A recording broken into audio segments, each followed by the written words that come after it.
Kakayanan sa panalangin papuri ay pagkakaloob ni Inang Tess at Centrification nito Inang Presence.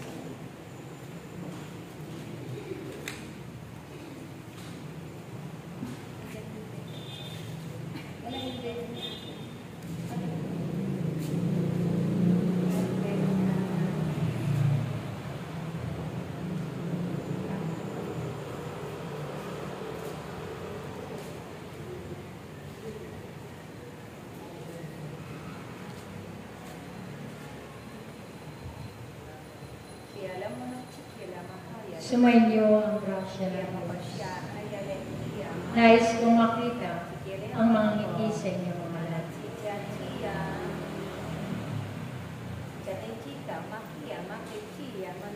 Ako ito aking mga lahat. Ang inyong mahal na ina, na muling nakipagtipan sa inyong lahat. Mapalat ang naririto sa araw ng tipanan ng Diyos sa Diyos, sapagkat tatamuhin niya ang gantimpala na ipinagkaloob ng Diyos. Kayong lahat ay manalangin ng aking banal na Santo Rosario upang maraming mailigtas sa mundo ito. Ipanalangin ninyo ang mga tao na ngayon ay nakakaranas ng mga kapighatian sa kanilang mga buhay.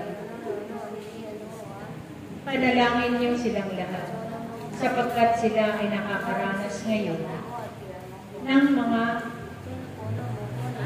pagsubok sa kanilang mga buhay. Sa pamamagitan ng inyong sama-samang panalangin, ito ay diringgit ng Diyos. Panalangin din ninyo ang mga kaluluwa na patuloy na gumagala sa sanlibutan ito.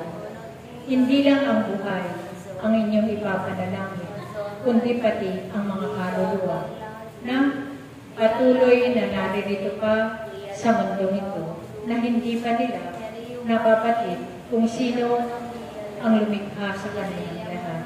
Kaya magpatuloy kayong manalangin mabuti aking mga anak at mapalad kayong lahat, sapagkat ang komunidad na ito ay pinagpala ng Diyos. Naririnig ninyo ang kanyang tinig at lahat ng kanyang mga aral at turo ay patuloy na ipinapahayag sa inyong lahat.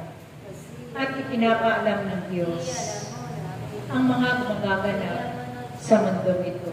Kaya mapalad ang komunidad na ito, sapagkat ang kapangyarihan ng Diyos ay pinagkaloob na sa inyong lahat.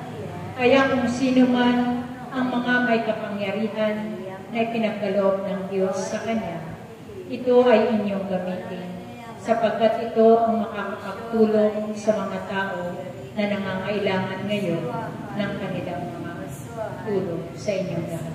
Kaya ang kapangyarihan na ipinagkaloob sa komunidad na ito ay gamitin ninyo.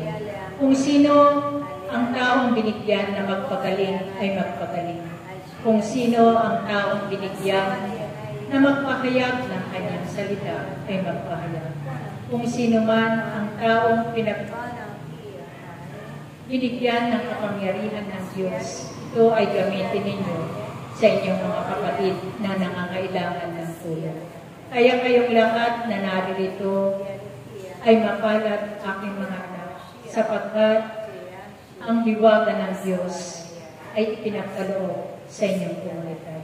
Kaya nawa, kayong lahat na naririto ay manalangin mabuti, sapagkat malaki pa at marami pang mga pagsubok sa inyong komunidad na inyong tatamunin.